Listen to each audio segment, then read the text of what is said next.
Hello guys, welcome back to my channel. നമ്മുടെ ഈ channel ആദ്യമായിട്ട് കാണുന്നവരുണ്ടെങ്കിൽ എല്ലാവരും ഈ ചാനൽ സബ്സ്ക്രൈബ് ചെയ്യുക.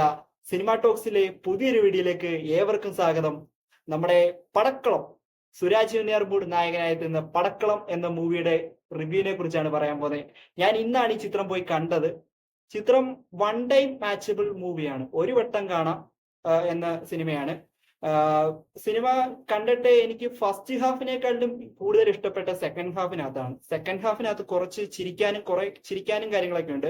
ഫസ്റ്റ് ഹാഫ് കുറച്ച് ലാഗായിട്ടാണ് പോകുന്നത്. എന്നാലും നിങ്ങൾക്ക് വൺ ടൈം മാച്ചബിൾ മൂവിയാണ്. നിങ്ങൾ ഈ സിനിമ തിയേറ്ററിൽ മിസ് ചെയ്തെങ്കിൽ നിങ്ങൾ എന്തായാലും OTT വരുമ്പോൾ ഇതെന്തായാലും കാണണം, 100% കാണണം. മിസ്സാക്കരുത്, ഒരിക്കലും മിസ്സാക്കരുത്. എന്തായാലും ഒരു വട്ടം കാണാനുള്ള എല്ലാം ഉണ്ട് ഈ സിനിമയ്ക്കകത്ത്. എനിക്ക് കൂടുതൽ ഇഷ്ടപ്പെട്ട സെക്കൻഡ് ഹാഫ് ആണ്. നിങ്ങൾക്ക് ഇനി എങ്ങനെയാണെന്ന് അറിയത്തില്ല, എന്നാലും പടം കൊള്ളില്ലെന്നല്ല പറഞ്ഞ് നല്ലൊരു മൂവിയാണ്, വൺ ടൈം മാച്ചബിൾ മൂവിയാണ്. അപ്പൊ നിങ്ങൾ എല്ലാവരും ഈ സിനിമ OTT വരുമ്പോൾ കാണുക. ഈ ചിത്രത്തിനകത്ത് അഭിനയിച്ച താരങ്ങളെ കുറിച്ച് പറയുകയാണെങ്കിൽ സുരാജ് ചേട്ടനുണ്ട്, സുരാജ് വെഞ്ഞാറമൂടുണ്ട്, ഷർഫുദ്ദീൻ, അങ്ങനെ കുറച്ച് പുതിയ പുതിയ താരങ്ങളൊക്കെ ഉണ്ട്. നല്ലൊരു സിനിമയാണ്. അതുപോലെ തന്നെ ഈ ചിത്രത്തിന്റെ ബാക്ക്ഗ്രൗണ്ട് സ്കോർ, സിനിമാറ്റോഗ്രഫി, ഇതെല്ലാം നല്ല പക്കയായിട്ട് ചെയ്തിട്ടുണ്ട്. എല്ലാവരും ഈ സിനിമ OTT വരുമ്പോൾ തീർച്ചയായും കാണുക. നല്ലൊരു സിനിമയാണ്, എല്ലാവർക്കും ഇഷ്ടപ്പെടും. അപ്പം നമുക്ക് അടുത്ത വീഡിയോയിൽ കാണാം. Okay, see you, by.